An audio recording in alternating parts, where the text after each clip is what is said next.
everyone.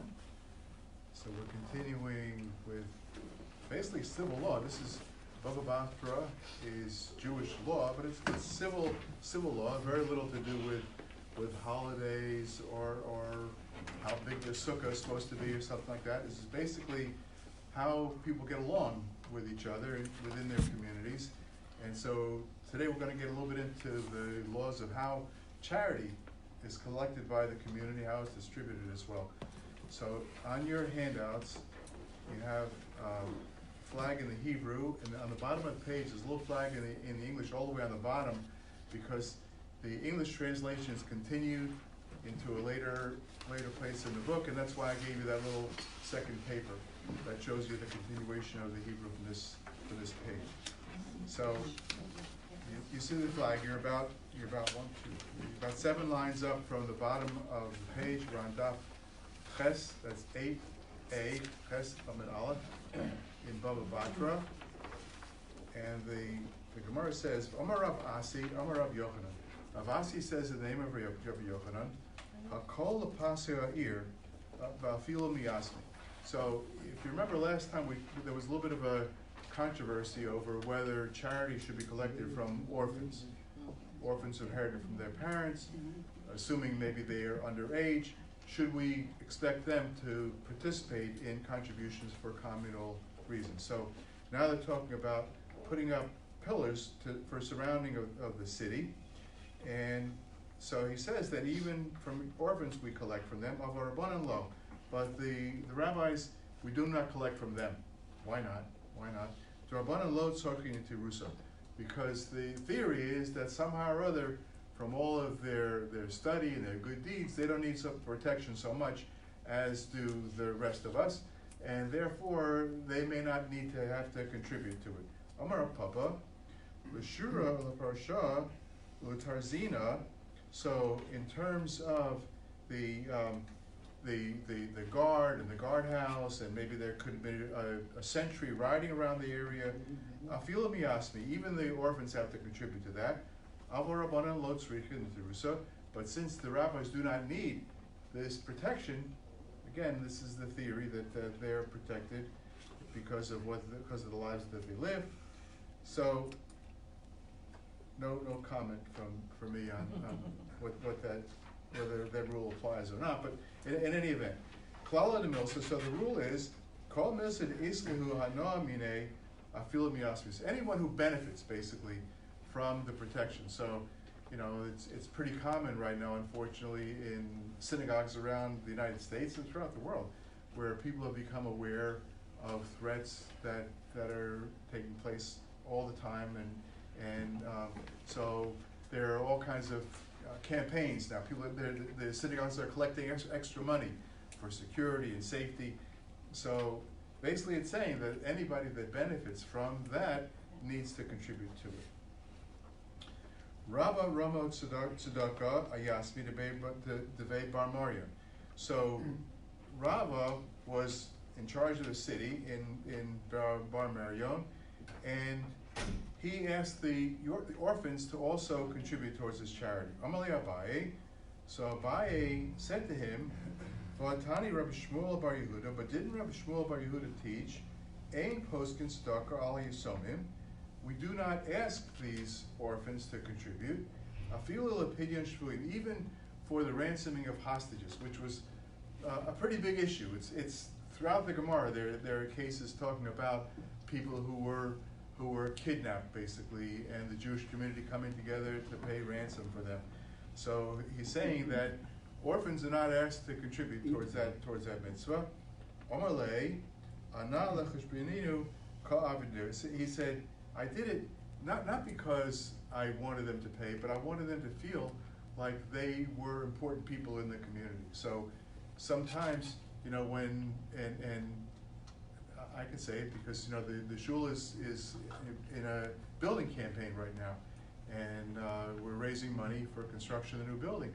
So if I or Karen or any of the officers of the shul were to come to you and ask you to contribute towards that project, it's because we think you're important people, and we want to raise your status in the community, right, by asking you to take part in this process. So basically, that's what it's saying. That's what he was doing. when he asked the orphans to contribute, he was elevating them in the eyes of everyone else. So they weren't considered like poor Nebuchadnezzar orphans. They were contributing members of society. Ifra Hurmiz, so this lady, Ifra Hurmiz, who was the Imei de Shvur Malka, who was the mother of King of the Shvur, who was the king, Shadra Arnaka, the Dinari Lakamid of Yosef, she sent a contribution, a purse full of coins to Rav Yosef, Amra, and she said to him, she sent along a note with it, Le'ever mitzvah Rabba, take this money that I'm sending and put it toward a good cause, basically, towards a good, important mitzvah. So what was he going to do? Yosef Rav Yosef, come ayimba, and he did a little bit of thinking about it. He sat down and he considered what should he use the money for. After all, the queen or the queen mother is sending him this money, and she wants it to go for a good cause. What should he? To what use should he put that money? So my mitzvah, Rabba, what is a great mitzvah? What's a big mitzvah? Amalei Abaye. So Abaye said to him, Miditani Rav Shmuel Bar Yehuda. What we learned that Rav Shmuel Bar Yehuda said, Ein poskin stok alei somim afilo lemirya lepidyon shvuyim. So this statement that was made that even for ransoming of hostages, we do not ask the orphans to give. That indicates that ransoming of hostages is what? It's a big mitzvah, right? It's important mitzvah. So he put it towards that purpose. Shmami no, and the Gemara says that you can conclude that is an important mitzvah, and they used her money towards a fund which was used, unfortunately. What's an orphan? An orphan? So, well, you could say I'm an orphan. I'm an orphan. Because my parents have passed away. In fact, today was the yard side of Mindel's father. But I think that what they're referring to is the young maybe children, minors who have inherited property from their parents, and yet they're still underage. So obviously they're not considering you or me to be orphans. Although we are. No, when my grandparents, I guess my grandfather died first, and my grandmother, and at the shiva, my uncle said, "Well, we just moved up a notch," and that is what happens, right? When the next that generation passes, now it's on us, and we hope that our kids will not be orphans for a long, long time, right? So pidyon shvuyim mitzvah rabbu. So pidyon shvuyim, this a ransoming of hostages is a great big mitzvah. Ole Rava the Rabba Bar Mori. So Rabba said to Rabba Bar Mori, Minah hani milsa the amur rabbanan lepidyon shvuyim mitzvah rabbahi. How do we know that the pidyon shvuyim, this ransoming of hostages, how do we know that it's considered an important mitzvah? Amarle, he said, Diksiv, V'hoya ki yomru elecha, ana neitze v'amarta lehem. So there's a pasuk that says, when they say to you, where should we go? K'amar Hashem, asher lamaves lamaves. So for death to death, right? V'asher lecharev lecharev, for the sword and the sword. V'asher lerav lerav, for famine or hunger to hunger. V'asher l'shevi l'shevi, or for captivity to captivity. And what this pasuk is saying by the repetition and by the sequence, right? It says first it's death, then sword, then hunger, then imprisonment, basically, or captivity. The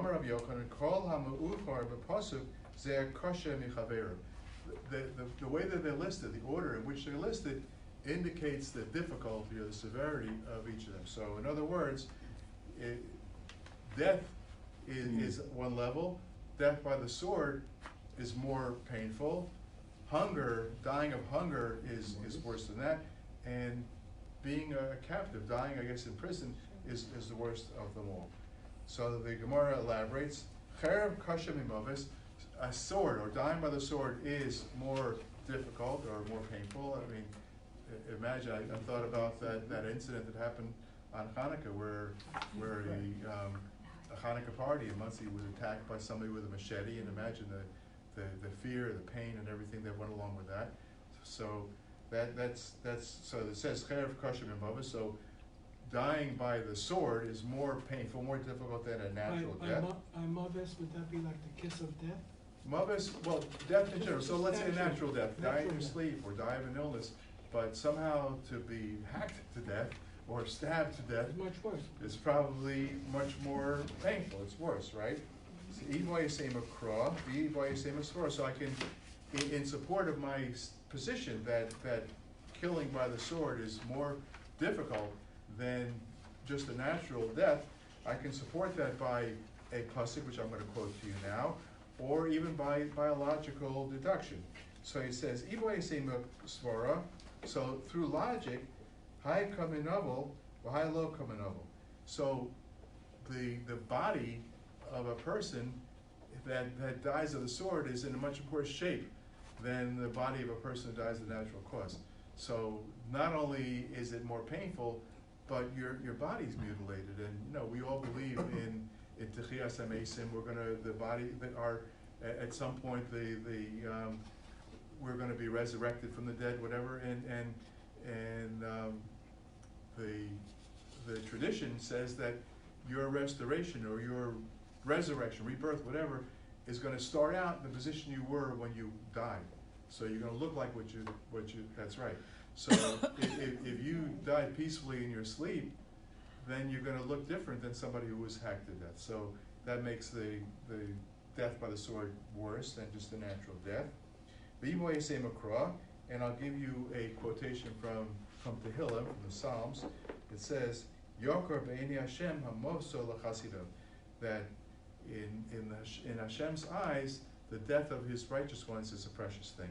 So, and that's saying that a peaceful death. I mean, no death is desirable, but I guess if you had to choose how it's going to happen, you do want it to happen in a peaceful, natural way.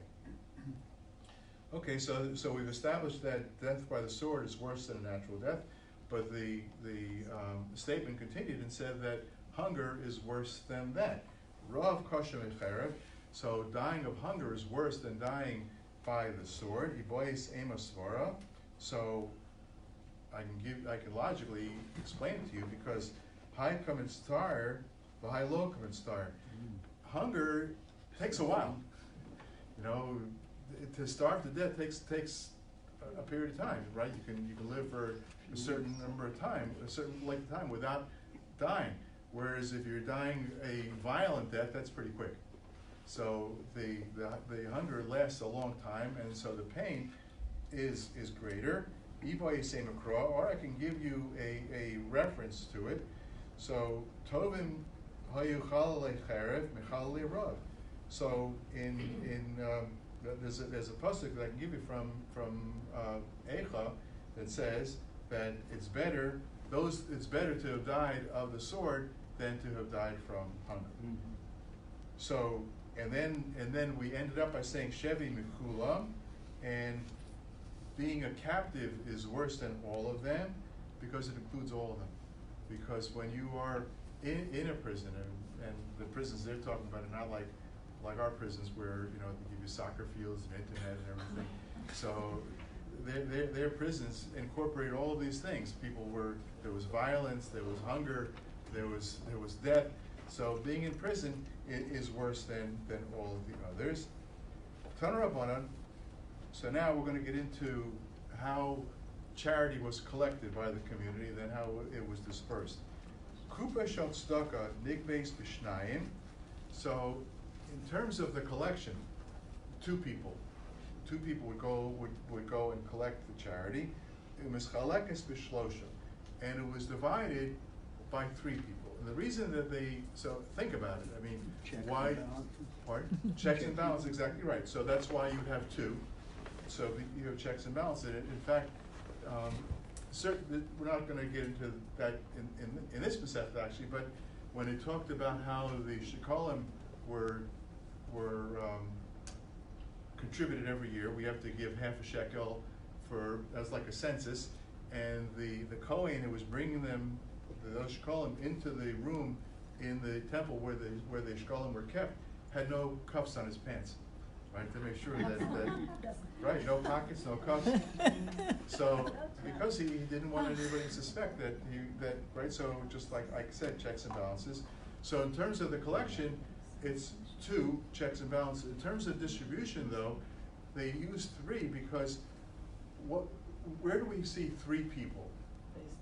a beis din, that's right, because sometimes the decision had to be made whether a person should be receiving charity, how much they should give, and the best way to make a decision was to actually convene a court. So if you had three people ready to do it, then they could convene a beis din and come to a decision. So the Gemara says nigbeis b'shnayim, because you would collect it by two people. She'ein ostem shraros al tzibur pachos mishnayim, because you don't appoint anybody to be an authority over the community less than two people. U'mischalekes b'shlosha, and it takes three people to divide it, because kadini mamos, just like in a monetary case, like a lot of what we've been talking about, disputes between people that are monetary cases, you need the court of three, right? That was the minimum number of judges, was a court of three people. Do you need unanimous to give it to somebody? No, that's why you had to have an odd number. 2 out of 3. 2 out of 3, right? 2 out of 3 would make the decision. Exactly right. So tamchui nigbeis b'shlosha, mischalekes b'shlosha. So they're talking about two different types of funds, different types of charity funds. The first one, tamchui, is basically like a soup kitchen type thing, where people are collecting money to distribute it locally, and it was a collection that was done and distributed basically every day. So in that case, it was collected by 3 and divided by 3. Why? Because gibuya v'chaluka b'shavim, because the collection and the division were equal, because decisions need to be made quickly. If it was a local need and you were collecting daily for this local need, you didn't want to have to make people fill out a form and check their tax return. You wanted to quickly make a decision, so you had to have the people on hand right away to do it. So tamchui b'kol yom, because it was daily, it was done every day. Kupa was more or less a charity fund that could be distributed internationally, not necessarily locally. It could be for not let's say not for Boca Raton. It could be for Palm Beach County. It could be the state of Florida. Could be for people who have needs wherever they are. People maybe sending money to Australia, whatever it is. So that type of charity was not the immediate thing, and therefore it could have had 2 collecting and 3 distributing. So the tamchui was b'chol yom, kupa me'erev Shabbos le'erev Shabbos. So sometimes it could take a week to make a decision on the what they call the kupa, that distribution of charity. Tamchui lani olam. So the charity is for the poor of the world. In other words, anybody that could show up in your town and is hungry, so you're going to have money for them. Kupa lani ayavir. But the kupa was for the city, with your own city, those people that were local that needed it. Are we talking about non-Jews as well? Are we talking about non-Jews as well? So the Gemara doesn't get into it very deeply as to whether we ought to be supporting non-Jews, but we do. We do. The need of Jews is going to come first, obviously, but you see how Jews act. Who are the biggest givers of charity to all the causes, whether it's a Jewish cause or non-Jewish cause? It's the Jews, and so there is a principle, Aniye Ircha Kodim, the poor of your town come first, your own family come before anyone else. Yeah. But still in all, we are going to be contributing to the support of others, not just Jews. Especially Israel. Pardon? Especially Israel, there's a disaster. Especially Israel, for sure. There's a team that goes in right away to help. 100%. Okay. V'rashoyim b'nei ha'ir lasos kupa, and the residents of the city can take the money. So let's say you're collecting money for your daily charity distribution, or for the weekly, or even longer. So what happens is, so you could take that money. Money is fungible, right? That's a word we all know. So it means that it's designated for one purpose, but you could change. So it says that so tamchui lani olam, right? It says that's right. But v'rashoyim b'nei ha'ir lasos kupa tamchui for tamchui kupa. So if you had collected money for a daily distribution, but maybe you didn't necessarily need that, and the weekly distribution came up, you could take that money as collected for the daily purpose and use it for the weekly. And conversely, if you had collected money, let's say for a long-term need, and now you see the daily local need is greater, you can take that long-term money and use it for the short-term need. And those people who are in charge can decide what to do with that money. Okay, and not only are the leaders of the city responsible for collecting and distributing charity, they do some other things too. They could set the measures. That's interesting. You know, I think the United States is one of the few countries left in the world that's on the English system. England is on the metric system, right? But we could theoretically set our own system. What system of measurement we want to use? And they could decide what is the price for certain goods. Like they would set the price for certain farm produce. And they could set the minimum wage, right? That's one of the things that the residents of the city. So it's a controversial topic today, but it's, you know, right? There's nothing new under the sun. So thousands of years ago, they were talking about price controls, and they were talking about a minimum wage, and they were talking about measurement standards. Okay, and also to set fines. Let's say people violate local ordinances, so they could be fined, and the leaders of the city could decide what those fines ought to be. Omar Mar, ein osin shvaros al tzivor pachos mishnayim. So you never have the authority over the people living in the city, less than 2 people. So there's no room for a dictatorship in our system. It's always going to be at least 2 people. Menohanimili, how do we know? Because Omar Rav Nachman, Omar Kra, because Rav Nachman is going to quote a pasuk, and he's quoting a pasuk from Shmos, from Exodus. It says, "V'hein yikhu es hazav," and it says they. So when it's talking about collecting the money for building the Mishkan, the building the tabernacle, and it says v'hein. So heim is plural, right? And what's the lowest number that's a plural number? 2. 2, right. Which means that no fewer than 2 people can be in charge of collecting money for communal needs. Can they be related? Can they be related? Probably, because I'm not sure, but I would think because the rule about being related is basically to bear witness. So if you're going to go back to what Ike said a little while ago, that it's checks and balances, so maybe you don't want, 2 brothers to be collecting, because who knows? But I don't know if there is a restriction, but logically you probably shouldn't. Shraros hudlo abdi, so they can't exercise authority over people. Ha hemune mehemen, but you could trust them to be as if somebody keeps the books, you can trust their records. Messiah le Rab Chanina, and that opinion of Rabbi Chanina is being supported because Amar Rab Chanina says Maseh umina Rabbi shnei achim ala kupa. Here you go.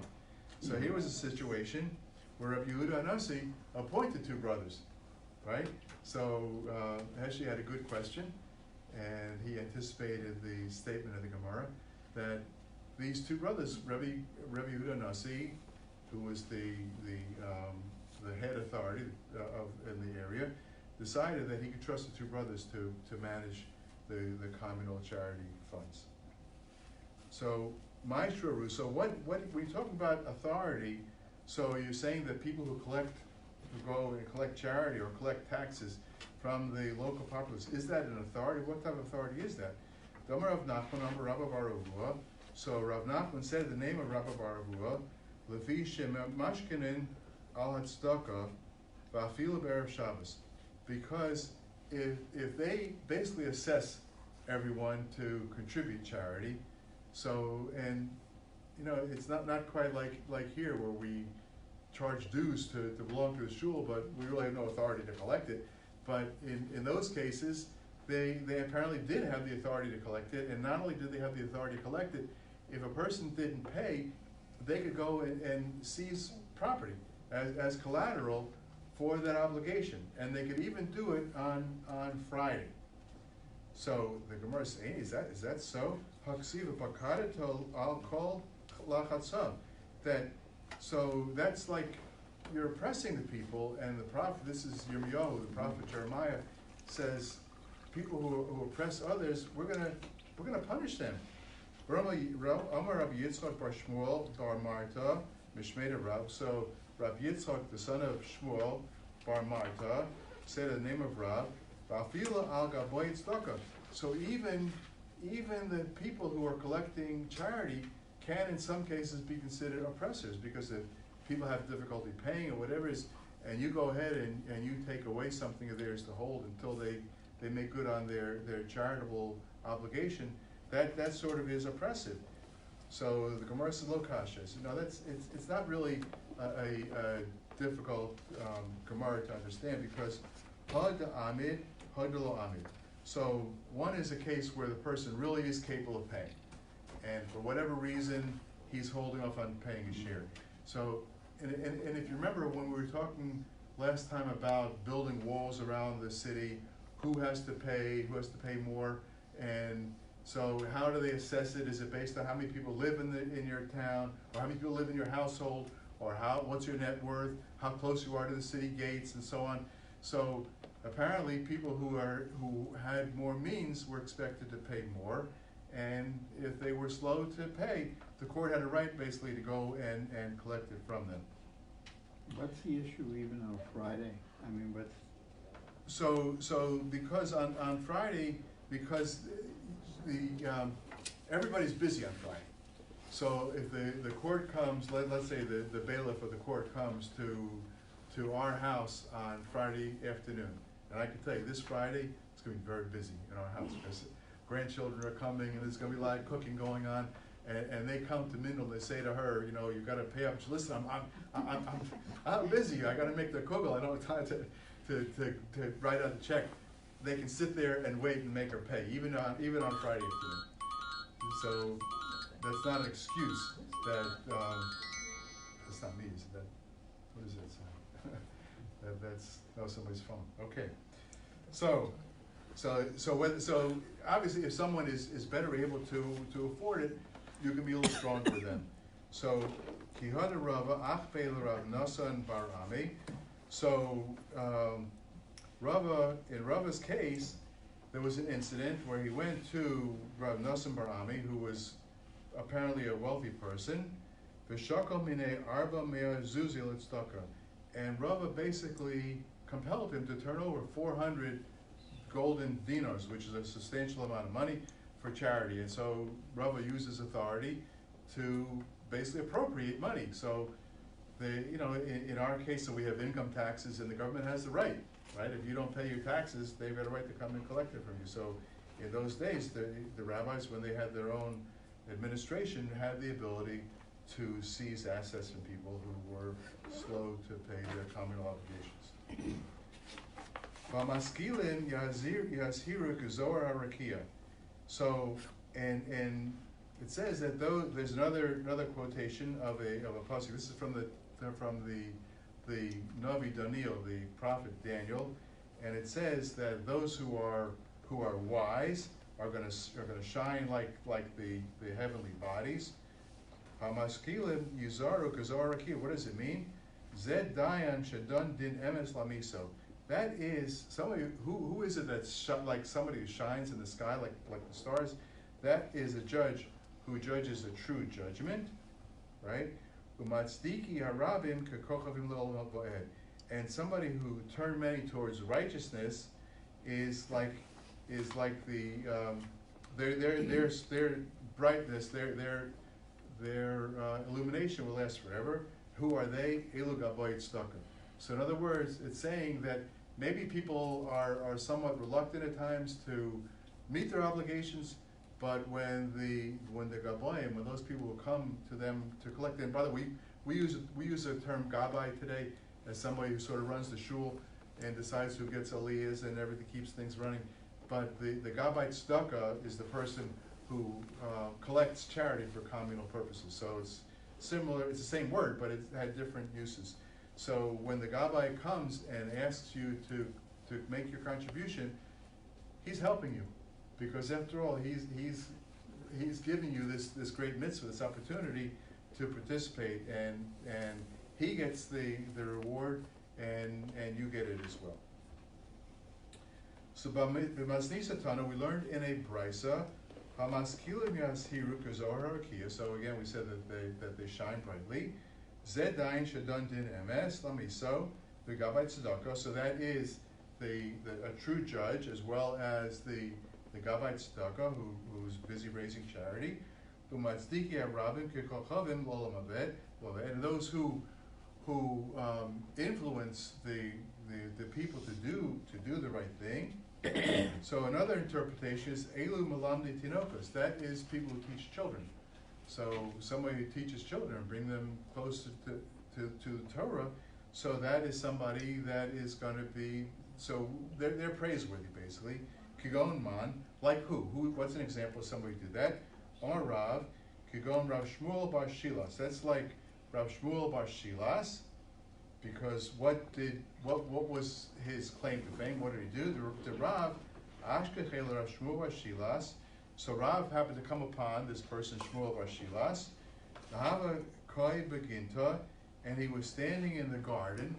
He was standing in a garden, and he was supposed to be teaching, right? Amar Lei. So Rav said to him, Shavakte Sleimonusach. Why are you outside, enjoying the flowers and the fresh air? Shouldn't you be inside teaching? He's Amar Lei. So this person responded to Rav. He saw Talesa Shnin Delo Chazuli. It's been 13 years since I've gone outside to enjoy my garden. I've been so busy teaching these kids all these years. I finally took a break after 13 years. He never had a vacation, right? So finally, he's getting outside to enjoy it.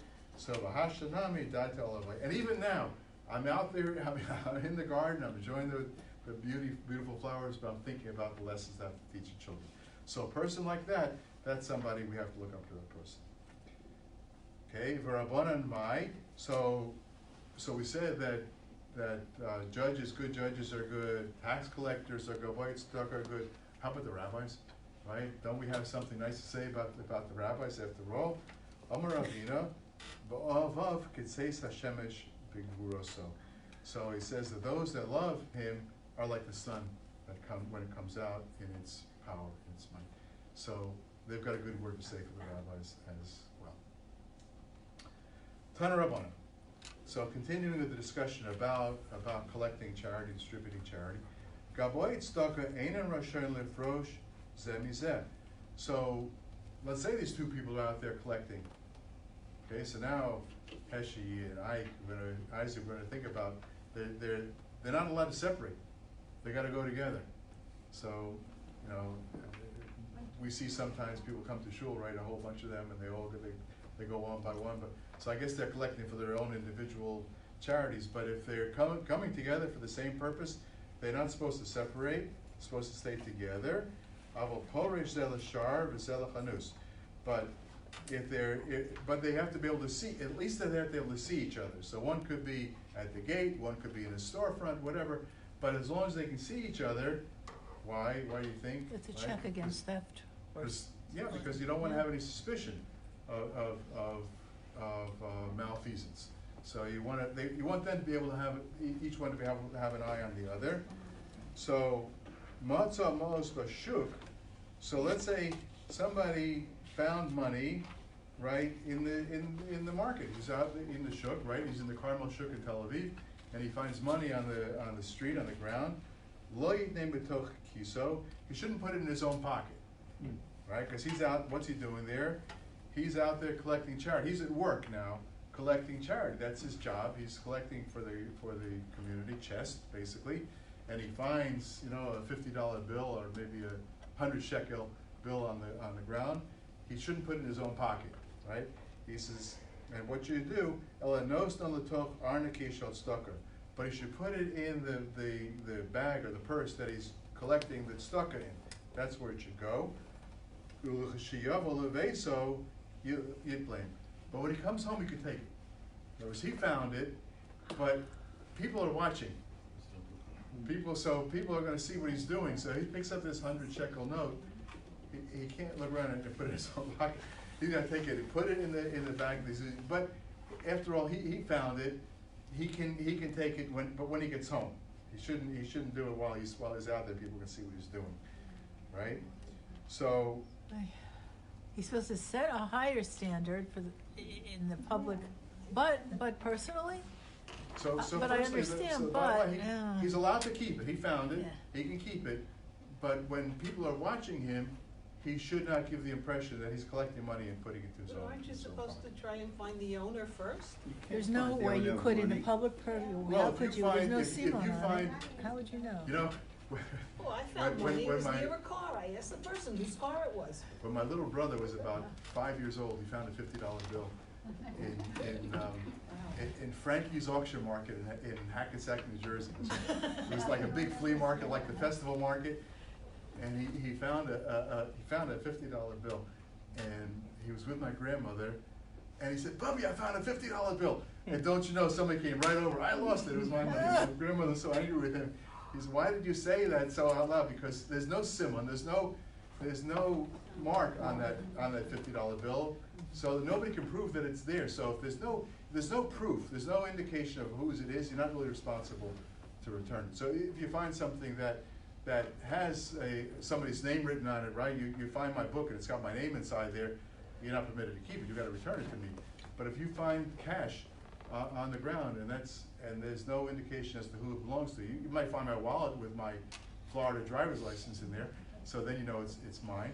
Yes, Bonnie? What you But can do if it's is, an exact amount, Pardon? How much obligation do you have to, how much trouble do you have to go through? I know once we found a sitter, on a step on the Upper West Side, and we had a name in it. Right. So luckily, we were able, through the postwoman, to return it to the person on the east side who had moved. But the question is, how much, we had to go through a lot. We were happy that we got the sitter back. A lot actually. So the basic rule is that the Jews came together 3 times a year in Yerushalayim, and there was a place there where people would come and they would advertise that they found a lost article. So, and you would have to go 3 times, at least 3 times, and advertise that you found this, so then it would become publicized. People could come, and so you'd say, I found a watch, right? So now, you can't just come over. I mean, if Jill says to me, I lost a watch, so I say, okay, what kind of watch was it? What brand of watch was it? Was it engraved? Identify that watch before I'm going to give it to you, right? So, but in the meantime, it was a process. If what you found was your neighbor's dog, you've got to feed that dog. you have to take care of that dog until, or his cat or his cow, until you find the owner. So there's a lot to it. So again, if there's no marking on it, there's no way to identify necessarily who the owner is. So right, somebody said an exact amount of money. So that's a possibility too, right? If you found cash, so if you want to go beyond the letter of the law, so you can hold on to that money. Maybe go to the police department and say, I found X amount of money, and they'll wait for somebody to come. I found $1,000 on the seat in a taxi cab or whatever, and they'll bring it to the police station. And then if nobody comes to claim that $1,000, so after a period of time, whatever it is, the police will give it to you. But technically, according to Jewish law, if there's no indication, you don't necessarily have to. But the fact that it's a set amount, it makes it pretty clear that's what's going on. Hamodia, if you look through the pages of the Lost and Found and Hamodia, right? There's many more found than lost generally, and with the most varied things, like found a box of diapers on 13th Avenue, found a gold bracelet on 14th Avenue. It goes with the Jewish press. Well, not as many in Jewish press, but Hamodia really has like a whole list of Hasheva Saveda, which is pretty remarkable. but if you find something like money, Right. it's $1, it's $10, Mela. But let's say you find $50,000. Right. That probably belongs to someone, but she probably said, well, I found a large amount of money. Right. maybe, at what point you have to advertise it if it's money. So, when it's something like that, the best thing to do is to ask the rabbi.